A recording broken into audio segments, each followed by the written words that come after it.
다 같이 자리에서 일어나셔서 하나님의 말씀 받겠습니다.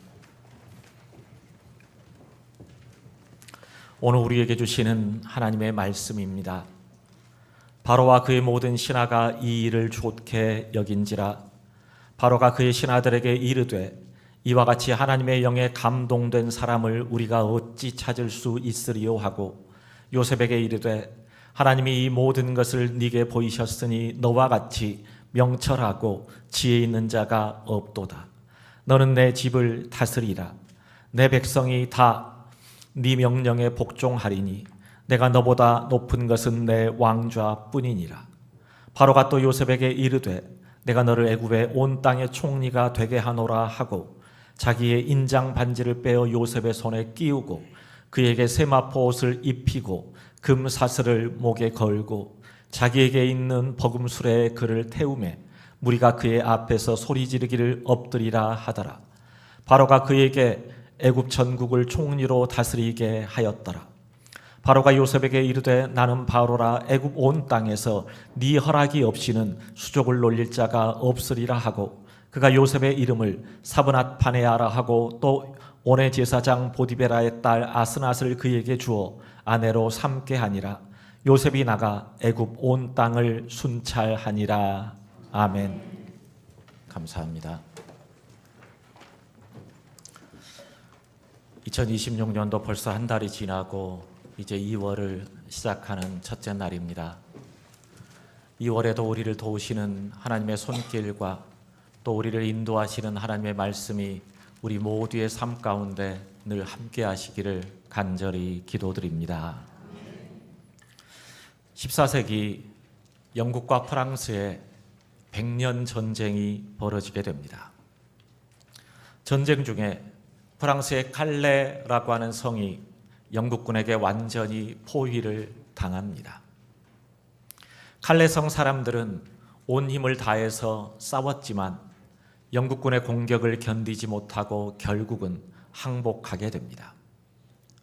그런데 영국 왕 에드워드 3세는 성 안의 모든 사람들을 살려주는 대신 그들 가운데 6명을 대표로 뽑아 교수형에 처하라라고 하는 명령을 내립니다. 그러자 칼레성 사람들은 굉장히 큰 혼란에 빠지게 됩니다. 누가 대표로 처형을 당할 것인가? 이 문제를 놓고 많은 이야기들이 오고 갑니다. 그때 칼레성의 최고 부자였던 생피에르라고 하는 사람이 가장 먼저 내가 교수형을 당하겠습니다 라고 자원을 했고 그 뒤를 이어서 칼레성의 성주 그리고 판사, 귀족들이 연이어 자신들이 대신해서 사형을 당하겠다라고 자원했습니다. 그렇게 해서 6명이 자원을 했고 다음 날 그들은 처형을 받기 위해 교수대에 올라섭니다. 그런데 에드워드 3세는 스스로 죽음을 자처했던 이들의 희생정신에 감동을 받고 이들을 살려주라고 명령을 내립니다.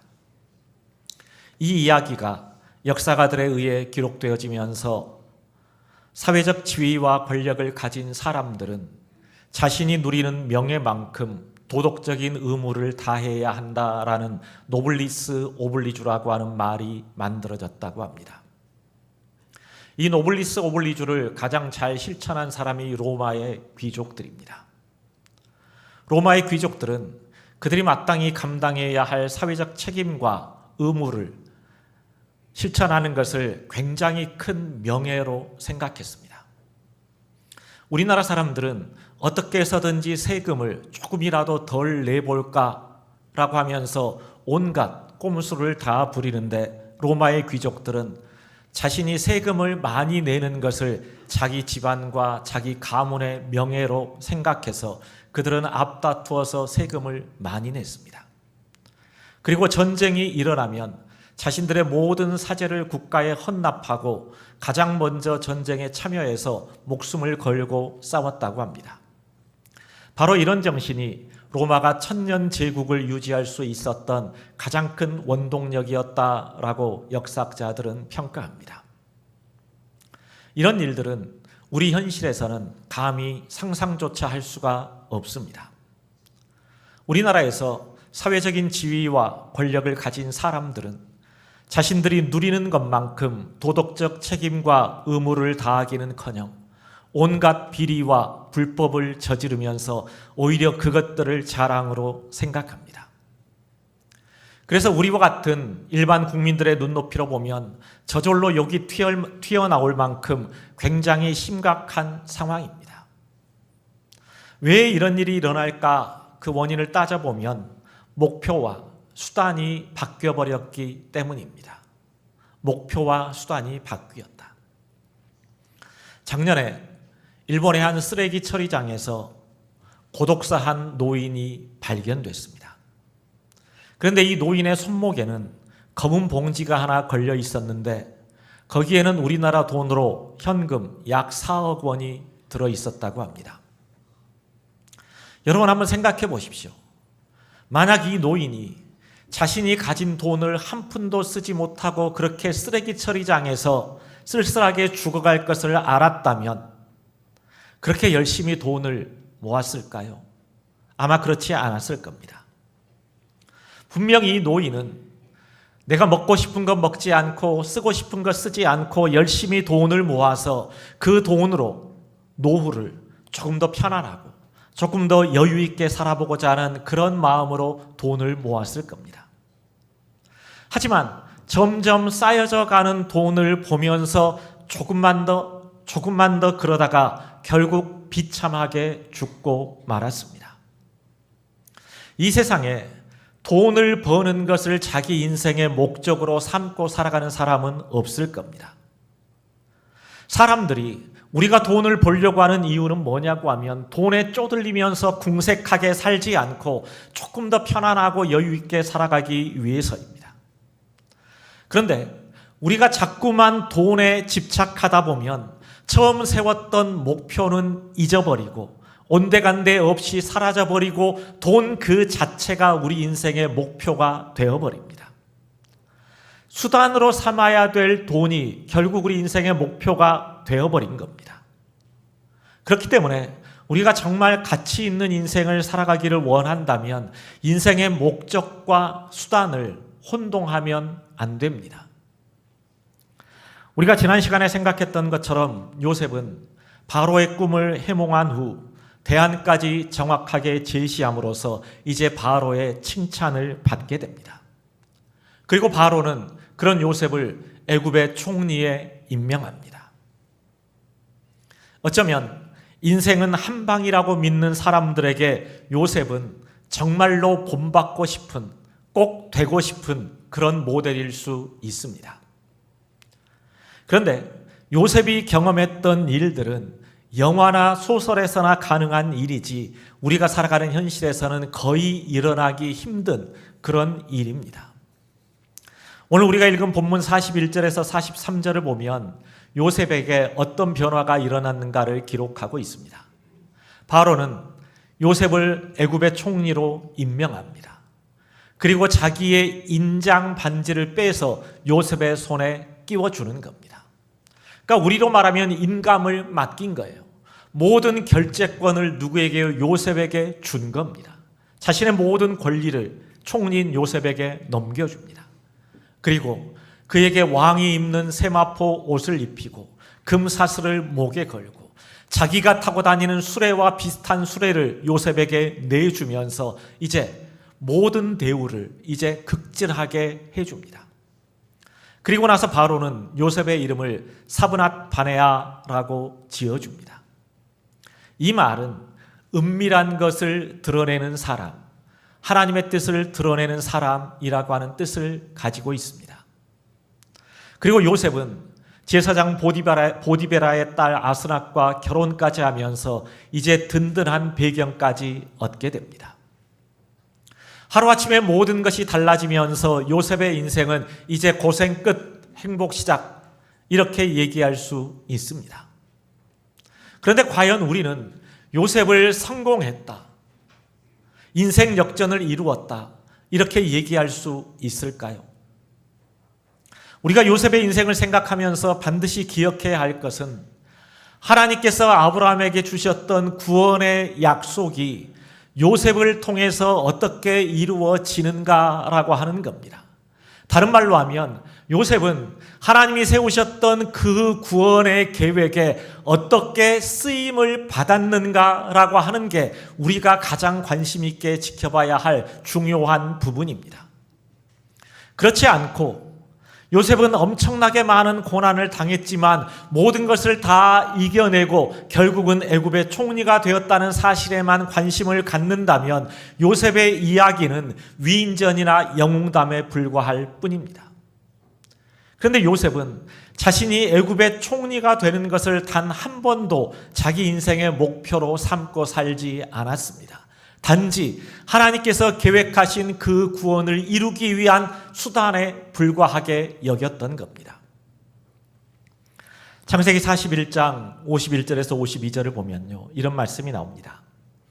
요셉이 그의 장남의 이름을 므낫세라 하였으니 하나님이 내게 내 모든 고난과 내 아버지의 온 집리를 잊어버리게 하셨다 하며 차남의 이름을 에브라임이라 하였으니 하나님이 나를 내가 수고한 땅에서 번성하게 하셨다 함이었더라.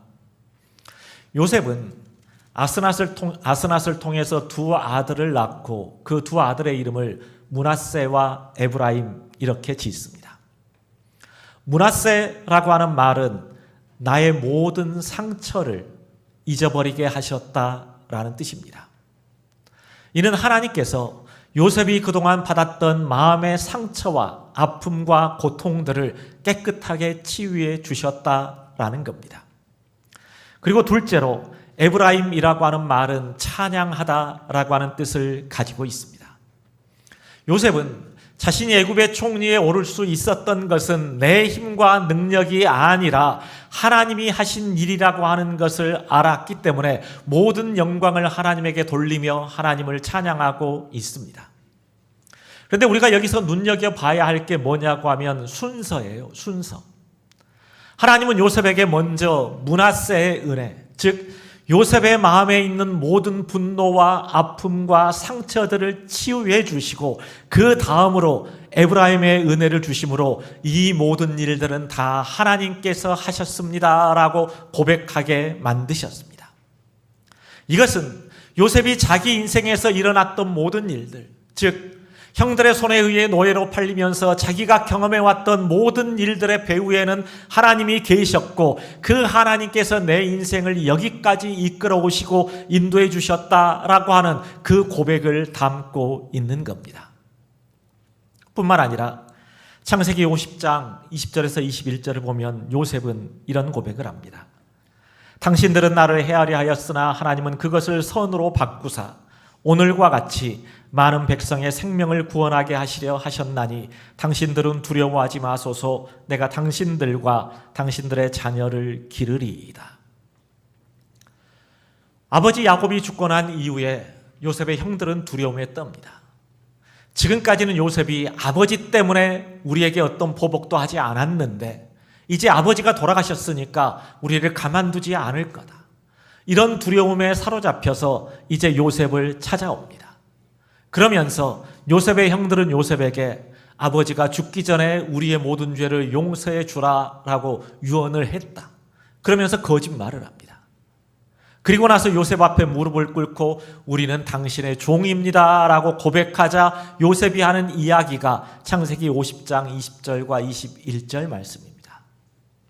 당신들은 나를 죽이려고 했지만 하나님께서는 그것마저도 선으로 바꾸셔서 오늘날 수많은 사람들의 생명을 살리셨습니다. 그러니 걱정하지 마시고 두려워하지 마십시오. 내가 형님들과 형님들의 자녀들을 돌보겠습니다 라고 얘기합니다.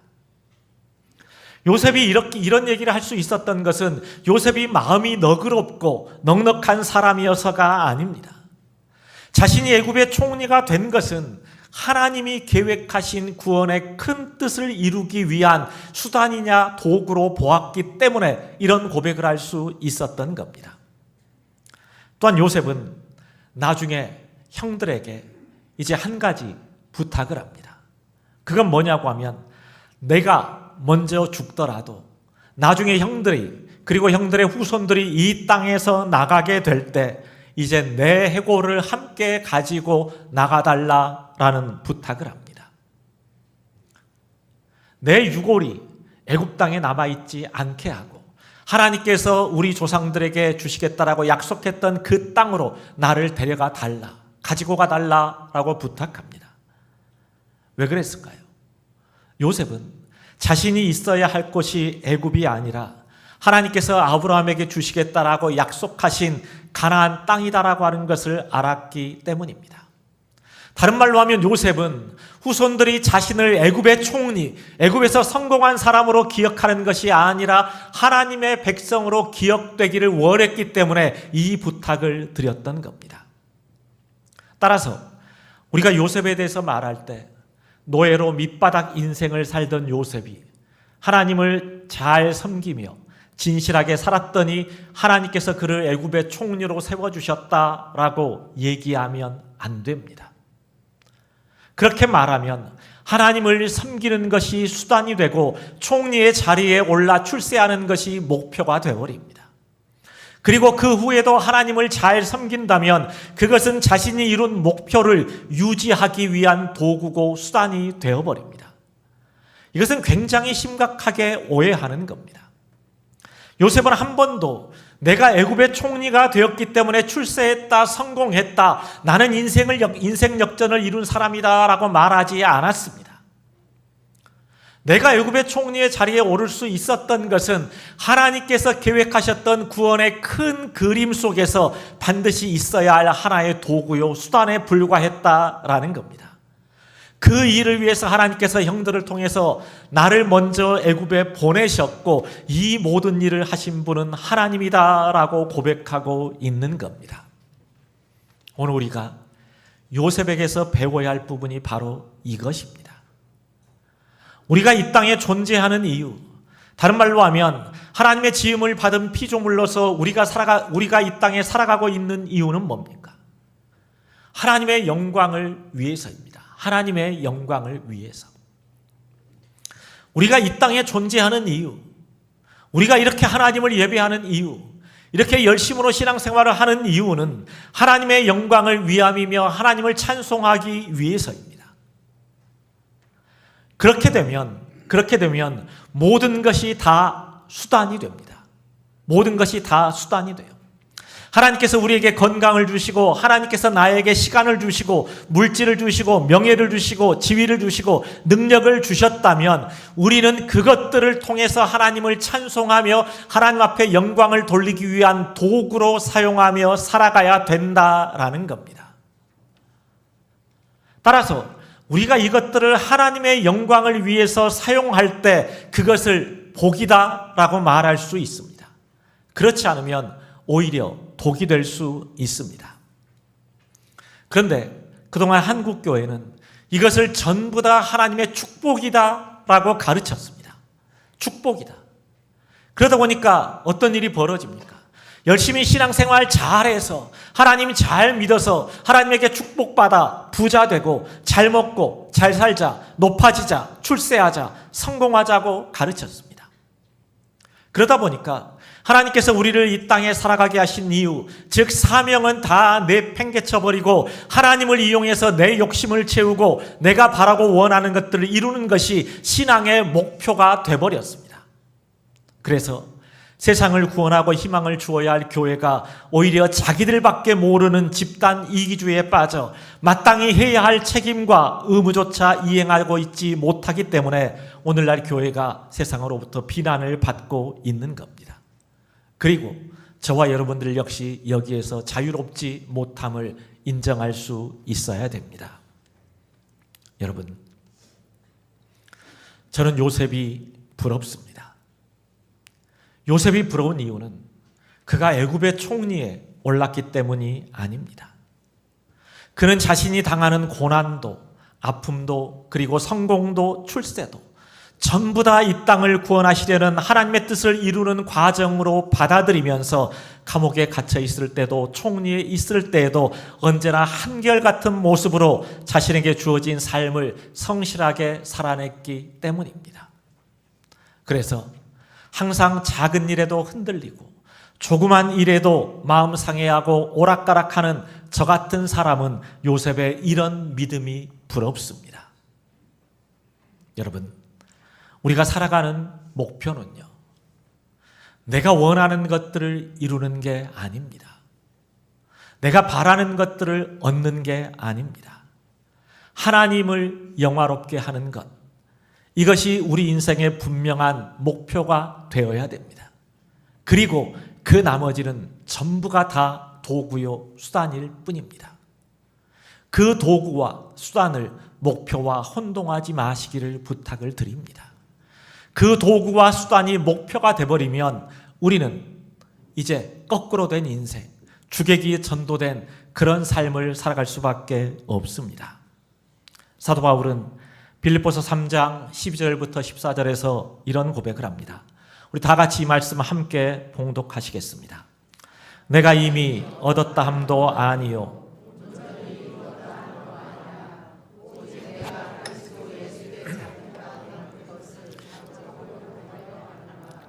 형제들아, 나는 아직 내가 잡은 줄로 여기지 아니하고 오직 한 일, 즉 뒤에 있는 것은 잊어버리고 앞에 있는 것을 잡으려고 표대를 향하여 그리스도 예수 안에서 하나님이 위에서 부르신 부름의 상을 위하여 달려가노라. 아멘.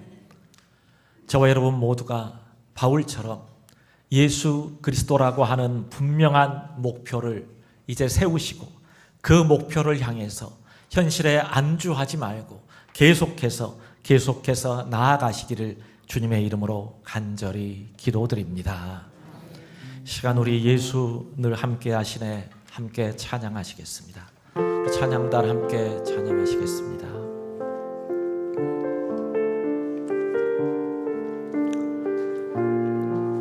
우리 모두는 고단하고 지치고 힘든 인생을 살아갑니다. 그럼에도 불구하고 우리가 그 속에서 마음의 위로를 얻을 수 있는 이유, 힘과 용기를 얻을 수 있는 이유는 나에게 있는 게 아니라 바로 나와 함께 하시는 하나님이십니다. 주님께서 나와 함께 하실 때 내가 짙은 안개 속을 헤맨다라고 할지라도 그 속에서도 우리는 희망을 가질 수 있고, 지금 내가 당하고 있는 고난, 아픔, 상처, 고통, 이것들이 끝이 아니라 잠깐 지나가는 것들이고, 이 모든 것들이 다 거치고 나면 하나님께서 예비하신 영광이 우리를 위해 기다리고 있다라고 하는 것을 바라보며 나아갈 수 있게 됩니다.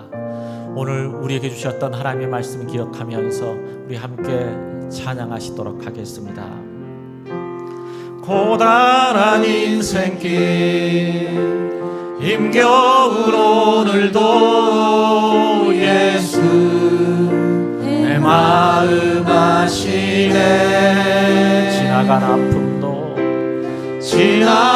아픔도 마주할 세상도 예수 내 마음 아시네.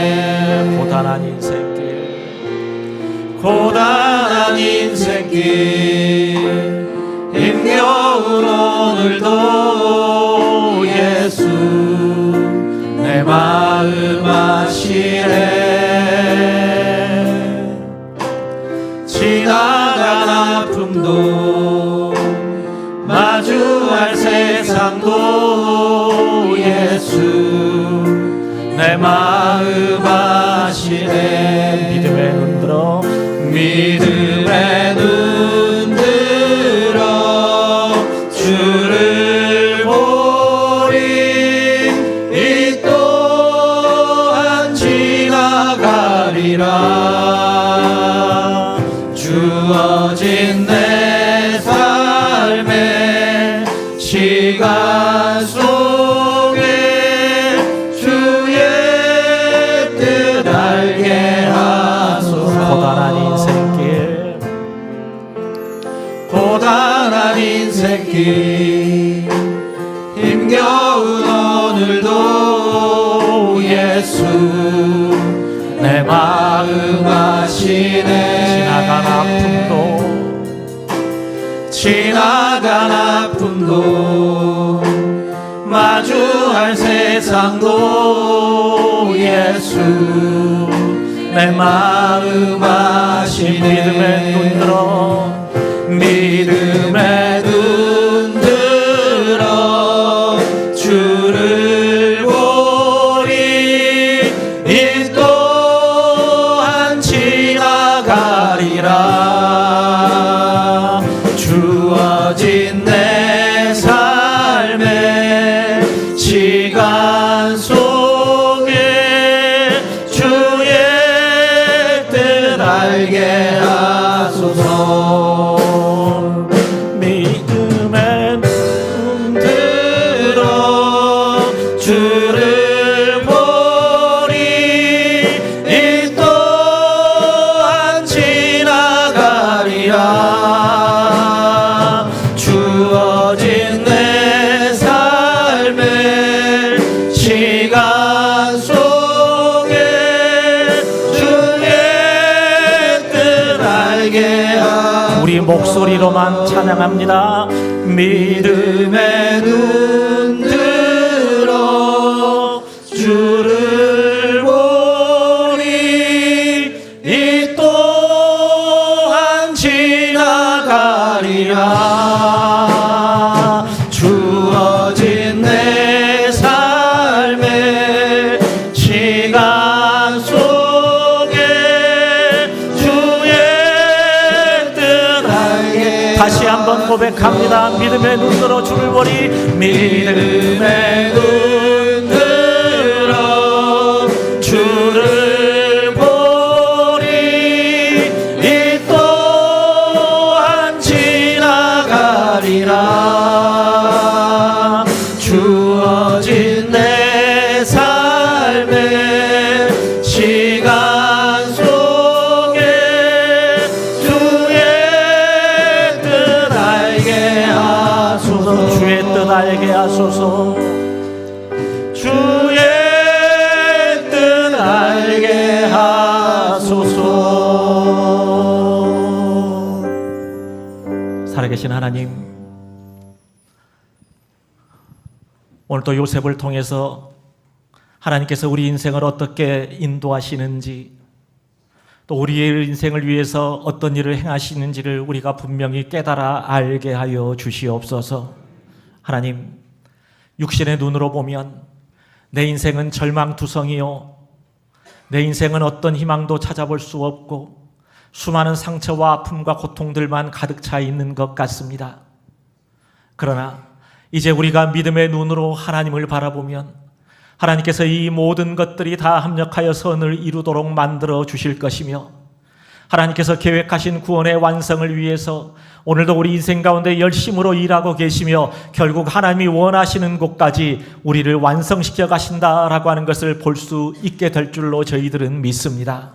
항상 믿음의 눈으로 지금 우리 눈앞에 보이는 모든 것들에 연연해하지 않고 그 너머에 계신 하나님을 바라볼 수 있게 하여 주옵시며 하나님께서 계획하시고 하나님께서 이제 준비하신 그 구원이 이루어질 때까지 우리의 인생을 통해서 계획하신 그 모든 일들이 완성이 될 때까지 믿음으로 나아가는 일들을 주저하지 않게 하시고 포기하지 않게 하여 주시옵소서.